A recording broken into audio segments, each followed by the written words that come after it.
Hi everyone, this is Culture Mapping and your hosts, Konstantin, that's obviously me, and Anastasia. Hi, in this podcast inspired by the book Culture Map, we are interviewing people from various backgrounds to learn more about their culture and their life, and their businesses. Talking about businesses, Anastasia and I were both entrepreneurs. I am a co-founder of content production company Storm, and Anastasia is a co-founder of Movingo, relocation platform. And culture mapping is our own way to reflect on how to live a global life in such a fragmented world.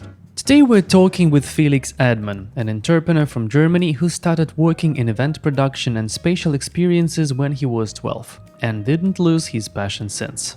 And it's a special episode because I know that Felix and Nasta are dating, so today we would discuss entrepreneurship, relationships, and building business the German way.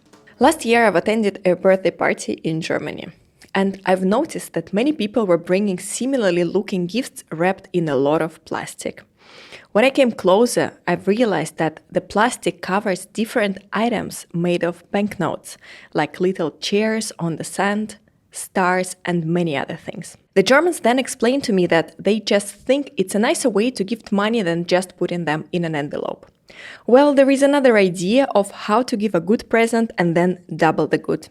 You can order flowers, sweets, jewelry, handicrafts, and other cozy things from Flower Marketplace. For each order, you get bonuses, which you can accumulate and then transfer to a charity organization directly from the same app. Download Flower app through the link in the description and do not forget to use the promo code CULTURE, CULTURE, to get 15% discount on any order until December 2024. Felix, hi. Hello, good morning. Thank you for joining us. The first question is pretty simple. Just let our listeners know who you are and what you do.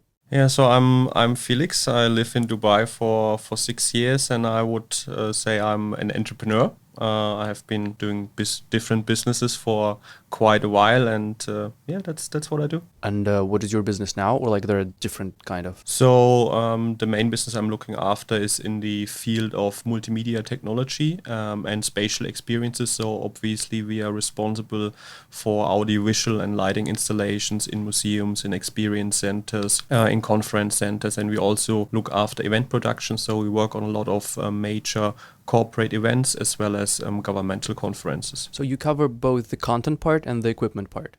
We are mainly on the hardware side. So we do get involved in the content side as well, but our main focus has always been on the hardware technology. How did you end up in this field? It was like a dream from childhood, or? Actually, it started when I was like pretty young. So I think when I was around 11 or 12. So my dad used to have a construction business. That was his main business. He was building family homes back in Germany. And on the side, he was organizing events. And so when I was young, he was taking me to these events. And somehow I got excited about all the technology there, to see the lights, to see the sound systems, to see video projections.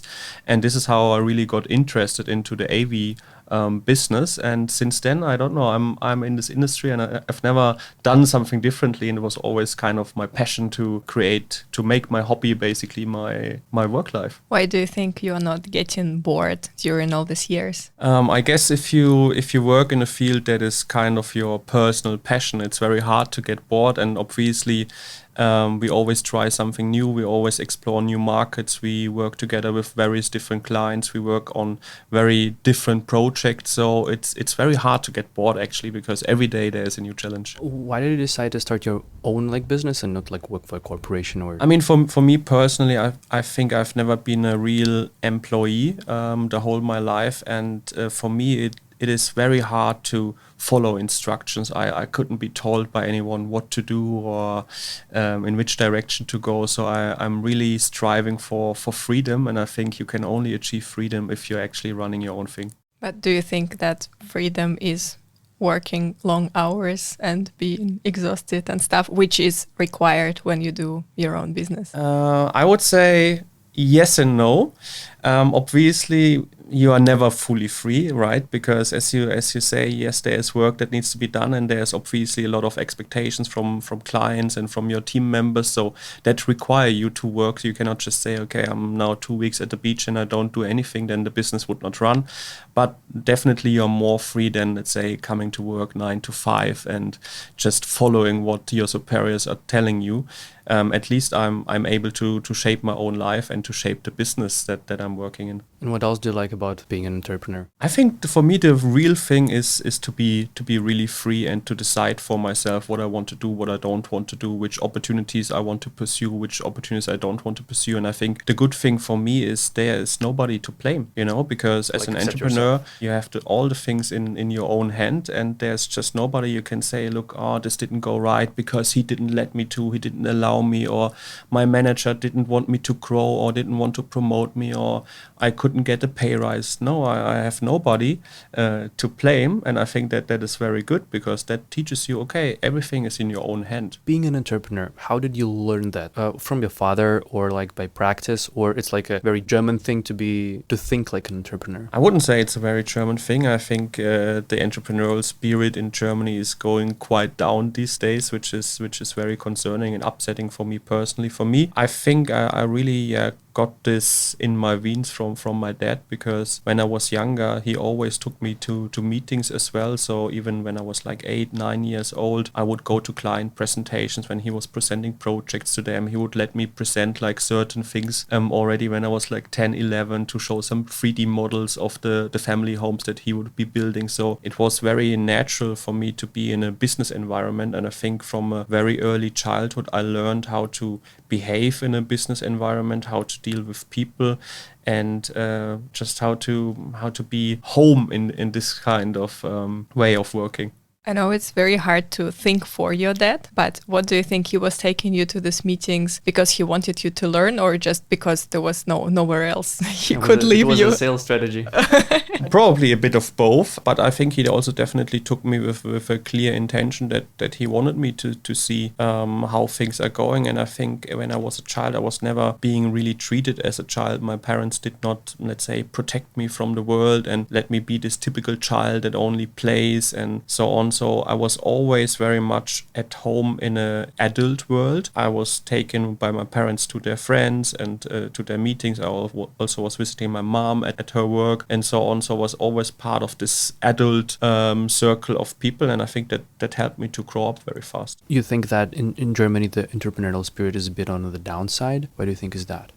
It's a tough question that is hard for me to answer, but I really think that we have a problem these days with it's hard to say, the newer generations maybe, to put in the work that is required to be an entrepreneur. I think younger people these days are sometimes afraid to put in the long hours and to take the risk that is required to be an entrepreneur. I think I see this, we have also an office in Berlin and Munich, and especially in Berlin I can see this, that the younger generations, they think that everything should be a given, that they come to work, they get a very high salary, they work 4 days a week, better 3 days a week, and all that time, best case, from home. They get pay rises every year, no matter what they achieve. So it's just, a given that there should be a good life, but without putting the work in. And obviously, as an entrepreneur, you have to put in a shitload of work before you actually see any results. And if you're not ready to put in this work, then it's very hard to start a business. That's probably one side of the thing. And I'm not saying that all of the younger generation is not like willing to put the work in, because there's also very talented and very motivated people obviously in Germany that can do this. From a general, let's say, more economic environment, Germany is also a place where there is obviously high taxation and where prices are really rising. I've read an article recently that running a company in Germany is now even more expensive than running a company in Switzerland, because even the rents and the utility costs and so on, they are really going through the roof. So it is not easy to start a business. What would you do if you could change something about it? I think first of all, it needs to really start with the people. I think it's not really about, let's say, lowering the taxes and making funds available from the government. I think it really starts with the education. When you go to primary school, to high school, to the universities, I think there's really a big lack of programs that teach the people how to be, first of all, a self-sufficient person, how to take care of yourself, how to manage yourself, and also how to run a business. Because when I went to high school, it was mainly, the teachers come, they tell you what to do, they tell you this is yes, this is no, this you can do, this you can't do. You have to obey the rules, and obviously this is maybe how you work as an employee, but it's not how you work as an entrepreneur. And I think we really need to change the full educational system to actually be successful in creating young entrepreneurs. What can you advise people how to become self-sufficient? I would say, first of all, don't blame anyone else about that. Most of the things, how you shape your life, is in your own hands. There's nobody else responsible for you than yourself. There's not your employer that is responsible for you. There's not the government that is responsible for you. There's not your parents that is responsible for you. It's only yourself who is fully responsible and accountable for everything that you do in your life. And I think that if you can get into this mindset, that's also already a big game changer. In the first episode, our first guest, Alex Warren, mentioned this term Englishness. And we really liked it with Nastia. And we're asking everybody, what is Germanness for you? Well, obviously we are always on time. We are very hardworking. We put in a lot of hours. We have a very clear communication.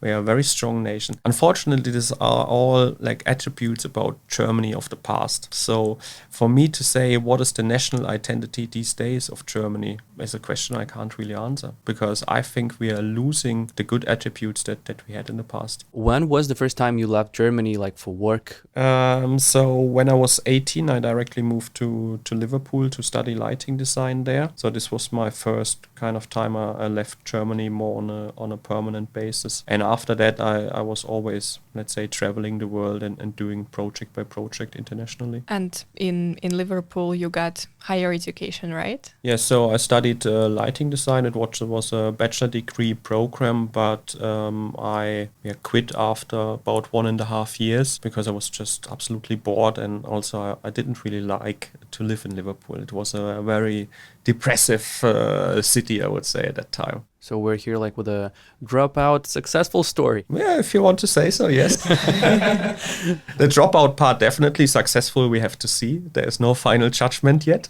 Well, by the way, what is success for you, if you can define it? Success for me, that's a question I always ask myself. What is the definition of success? And I believe success you can only measure over a very long period of time, and you can only do kind of a final judgment on success at the very end of your days, because you can be successful right now and, let's say, have a great and blossoming business, but it can be very different in a week or a month or a year, because nothing is going like the nice stock charts, everything is going up. No, there's also a downturn that can come, so it's very hard to say what is success. But I think success in a business environment is obviously not only the P&L result that you have. I think that's only a very, very small part of how you should evaluate whether or not a business or an entrepreneur is successful. I think success is definitely to make your clients happy, to deliver a great product or a great service that your clients feel like, okay, you're really adding a value to them, that you're really providing something that they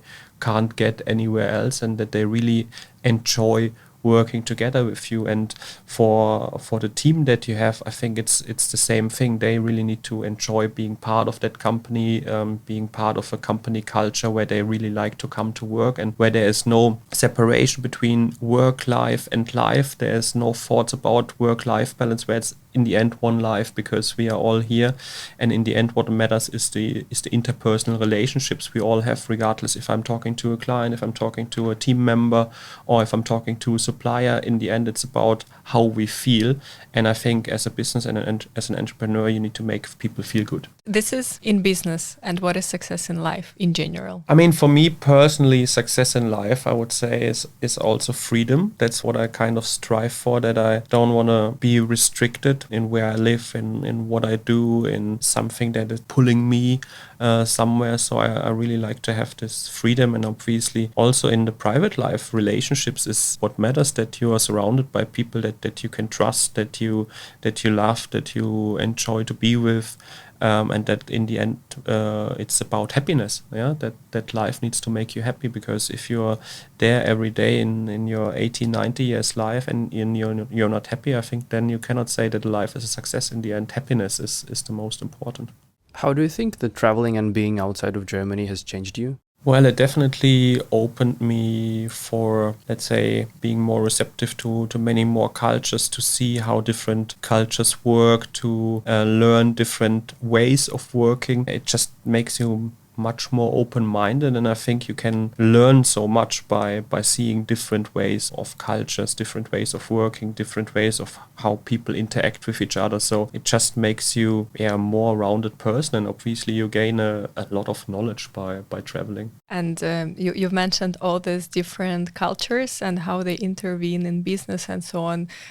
Is there anything you've learned on a project from the representatives of another culture that you think really made you a better professional or a better person even? I wouldn't say specifically from one culture that I learned something that I now kind of implemented in my own way of conducting business. But I think the interactions, they always give you something. And obviously what is very important is that you can adapt, because doing, for example, business in Saudi Arabia is very different to doing business in Japan. And I was recently working on a project in Jeddah in Saudi with a Saudi client and a Japanese designer. And obviously this was the biggest culture clash that I've ever seen. And the Saudis, they obviously want everything fast. There is, let's say, no limitation of their vision and of their ambition. They are a very ambitious nation. They want to build and so on. And the Japanese, they are very structured, very well planned. Everything takes time. Everything is very detailed. And this was the biggest culture clash that I've seen. But it was also, I think, very good for us as a team to really learn and understand, okay, there's so many different ways of working. And as a company and as an individual, you need to be very adaptable to this kind of situations. Was there any culture clash when you moved to the UAE? Well, with Dubai, it's always the strange thing. You come here and you think like, oh, I'm going to be here for 1, 2, maybe 3 years. And now suddenly it's more than 6. But for sure, Dubai always comes with its little challenges. And you have to learn that if there's a craftsman coming to your home and says, oh, I'm going to fix your dripping AC tomorrow, inshallah, that it actually means you will never see him again unless you follow up every single day until the next week. Yeah, that's the culture clash that I guess a lot of people faced eventually.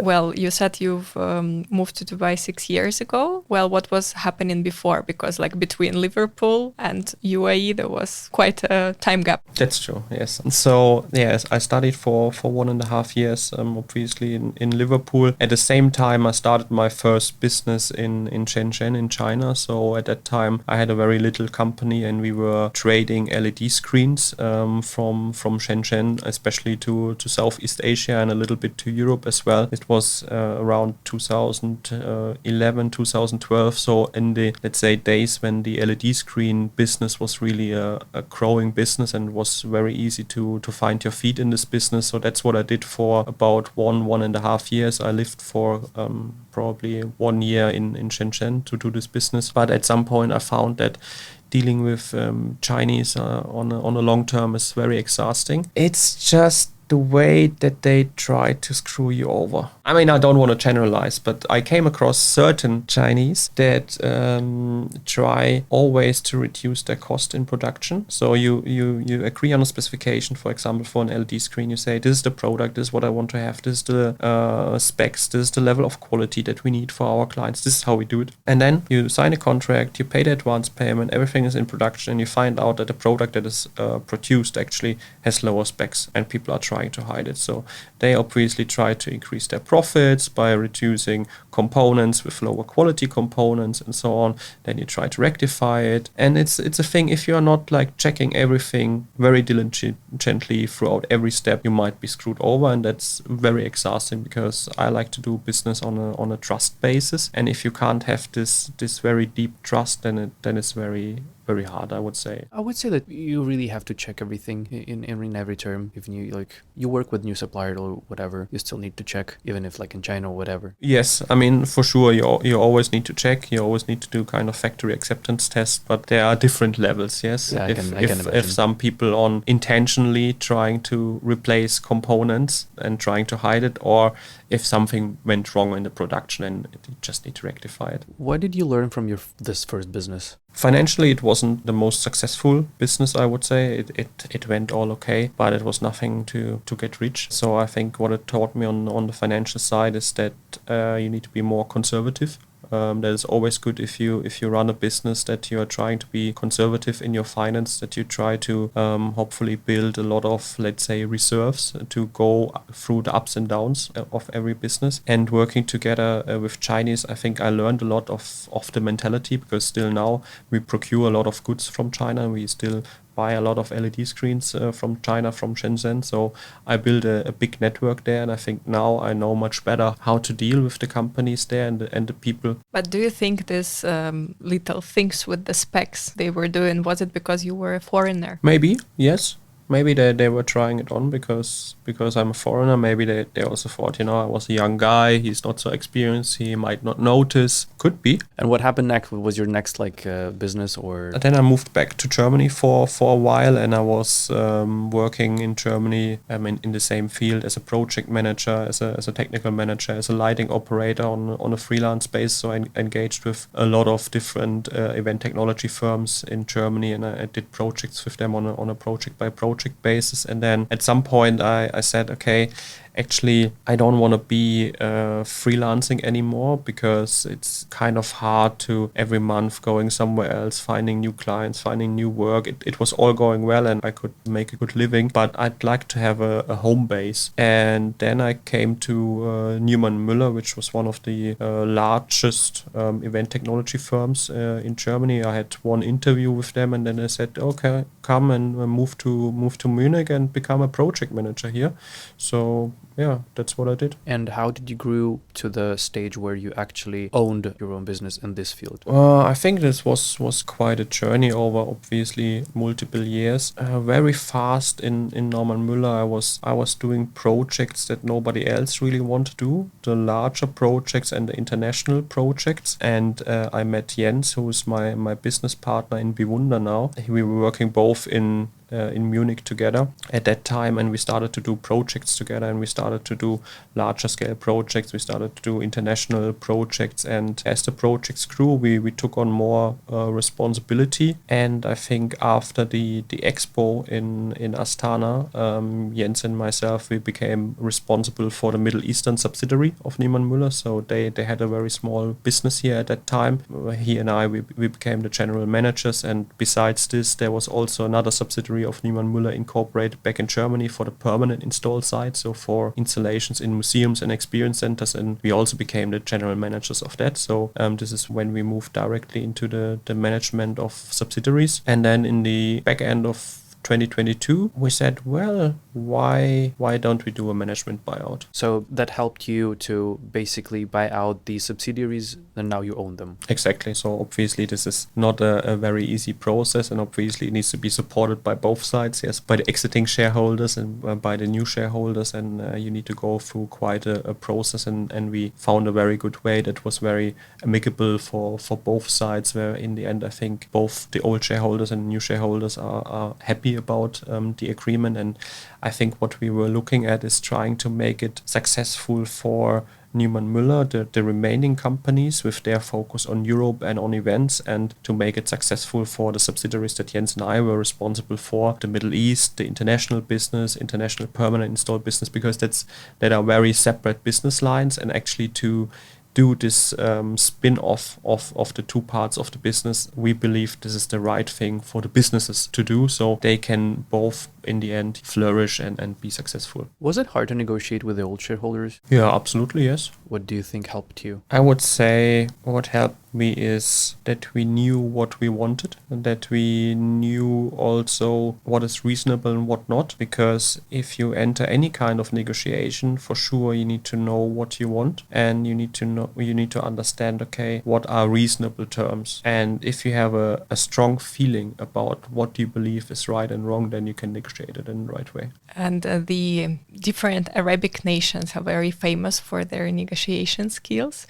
And well, you live in the UAE, you also worked in Saudi. So how are negotiations in this part of the world different from those in Germany? Very different, I would say. In Germany, we don't tend to negotiate very hard. In Germany, usually you ask a supplier for the price, and usually that's the price. Or you maybe go back once. If you really have a problem, maybe twice and negotiate it. But we don't negotiate that hard because we try from the very beginning to offer reasonable terms. That's what I say it definitely happens in Germany. You never try to, let's say, put something out that is so far away from what you would agree to in the end. I think here in the Middle Eastern world, sometimes I come across contracts and I think like, oh my God, how can I even put something like this down? Yeah, it just doesn't make sense. It's clear that I would never agree to this as a supplier or as a client. It's impossible, these terms.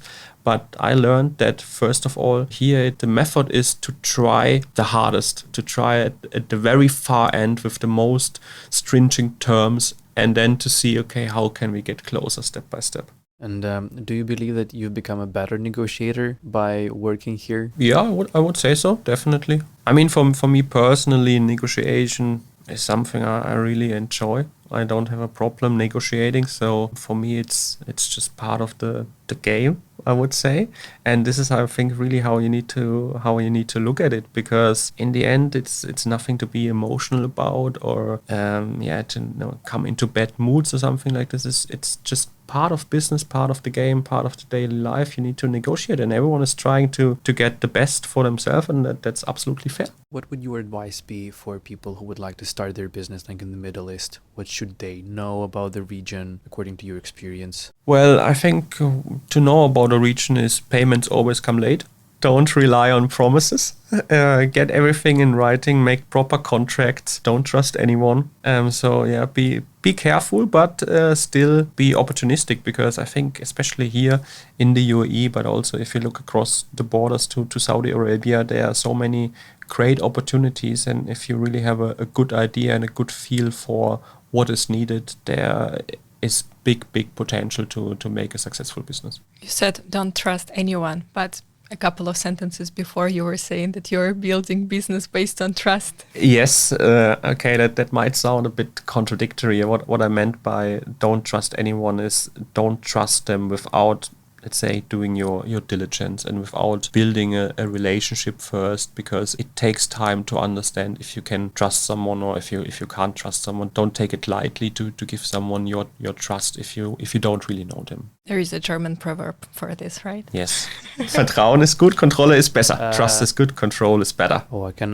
relate to that. I would say, yeah, definitely. But also we have in Russian something very similar. Trust but verify. Okay, that's nice. So I had another question. You were mentioning your partner Jens, and you were referring to you two as co-general managers. So you are co-general managers. How does it work? It works amazing. I actually heard that Netflix has the same structure. They have co-CEOs. So basically that's pretty much like it. Yeah. Tell us how it works. Okay, we maybe on paper have the same title and we have the same authorities, responsibilities, accountabilities and so on. But from a personality point of view, I think we are very different, and that what actually makes us very good partners, because we are on the personality scale, I think, on two different sides, so we can really cover a very broad spectrum, and we can connect with many people that we wouldn't be able to connect to only by ourselves. And it's not like that, okay, we are both as co-managing directors looking after the same thing and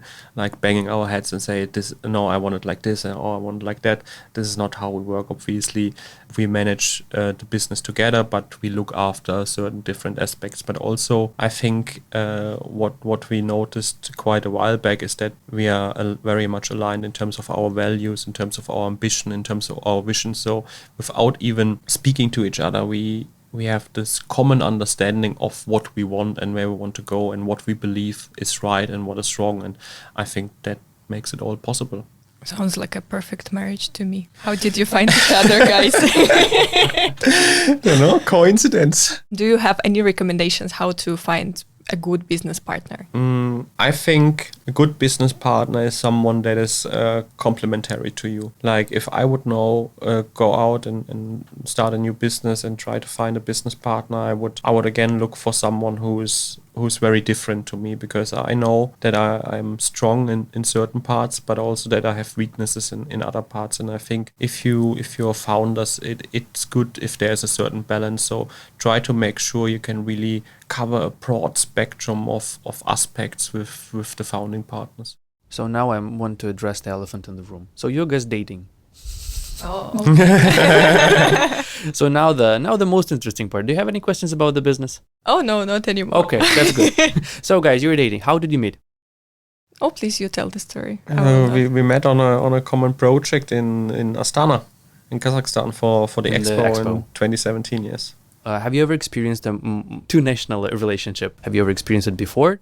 Yes. So what do you think building a relationship with a person from another nation is like? How is it like to you? I would say it's not different to building a relationship with someone from my own country. I wouldn't think there's a difference. Even like in terms of culture and everything? I mean, for sure, cultures are different and you need to, let's say, get adopted to certain cultural aspects. But in the end, it's about having a connection. And I don't think that this is very different for anyone in the world. I have another answer to this. Okay. I think it's very different than from dating from your, let's say, the same culture as you are. I totally agree about the parts about connection, yes. But for example, there was something I was mentioning during our conversation with Nastya, who was our guest like a couple of episodes ago, that when you have a relationship with a person from another nation, what works perfectly for me is that we speak English as a lingua franca, and I do not speak Russian to you, for example, because it honestly makes me a better person, because it requires me more time to process before I actually say something. That's why I think I am like less rude. I don't say like a lot of stupid things and so on. I really notice this, and I think for me it's like saving us. Also, thanks God I don't speak Russian. Were any cultural clashes like when you met a Russian person, like, and you actually started dating a Russian person? No. No stories, come on. Germans don't have lunch, and this is terrible. Is it true? No, it's not true. It's true. It's totally true. It's not true. So, I mean, for me personally, when I work, I don't need to have lunch. Yes, okay. Because I don't have time.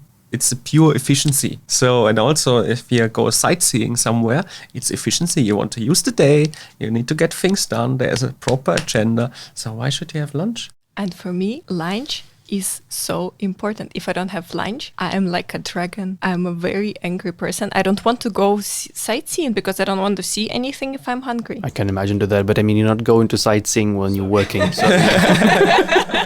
That's what Felix said. When he's working, he doesn't need lunch. But maybe when he's on vacation, he needs one, right? Also not always. I'm forcing this always. I'm always forcing him to have lunch. And I think like we're together now for 5 years. Now we are like having it. But for me, it was a big cultural difference because like often in the afternoon, I would look at him and I'm hungry and he's not even thinking of food. And I say, do you want to eat? And he says, no. And I'm like, okay, do I have to eat alone or what?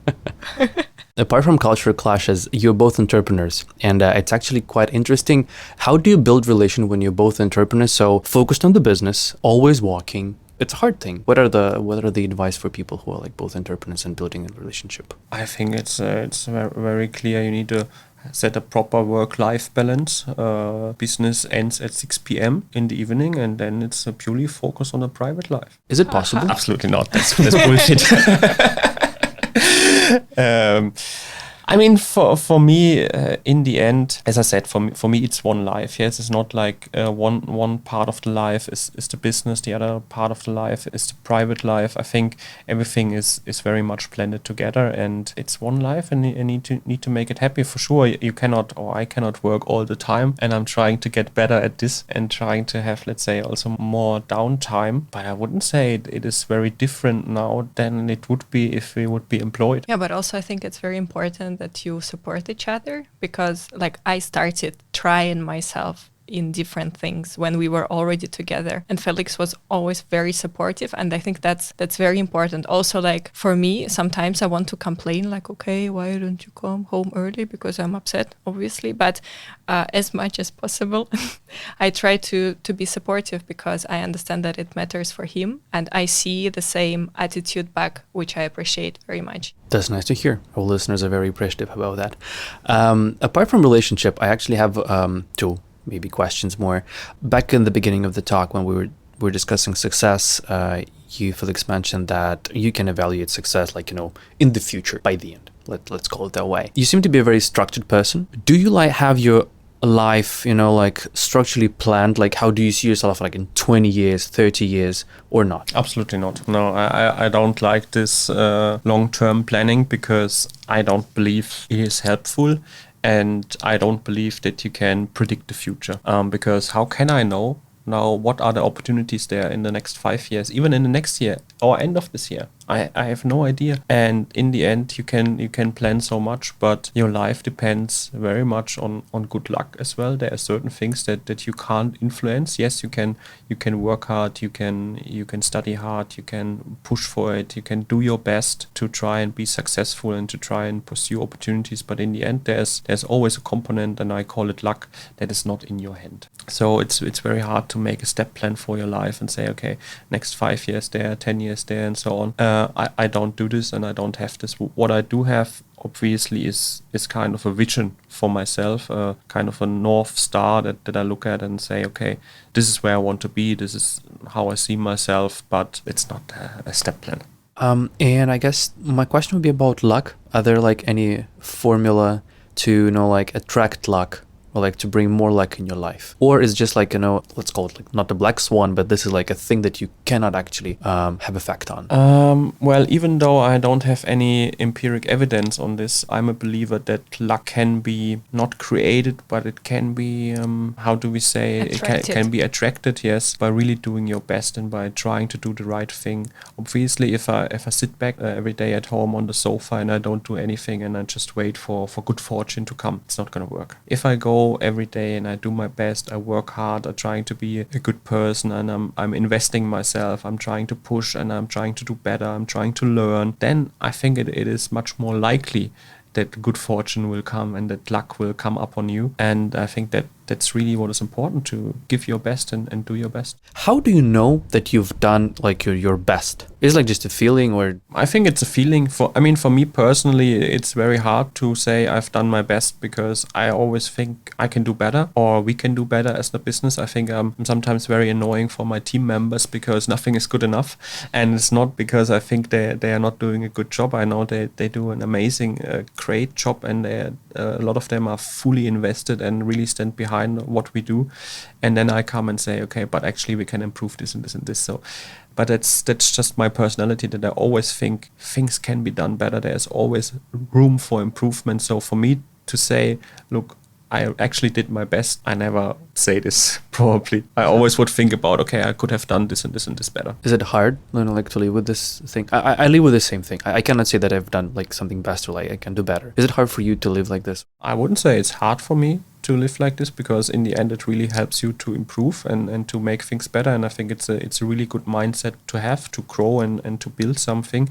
But for sure it can be at some point exhausting, yeah, because you cannot just sit back and say, look, I'm so cool, actually I did great, thanks very much, let's relax a bit. I'm not this person. I always try to do the next thing, do it better and push myself. So for sure it's training in terms of your resource and energy levels. Do you ever say to yourself, "Oh, Felix, well done"? No. Really? How do you live? I live by the future, that I can do better, and that in the future, we try to be a little bit better again and a little bit better. But I would think it's wrong for me to say, "Oh, actually, Felix, you did a great job. This was amazing," because I always think, okay, it can be better. Yeah, I'm asking this because I support this pursuit for excellency, and I also have it. And I also, I'm never satisfied with what I do. I always think that it can be done better and so on. But I know for a fact that if I do not stop eventually just to sit and say, okay, well done, then I will burn out. Do you ever burn out? I would say burnout,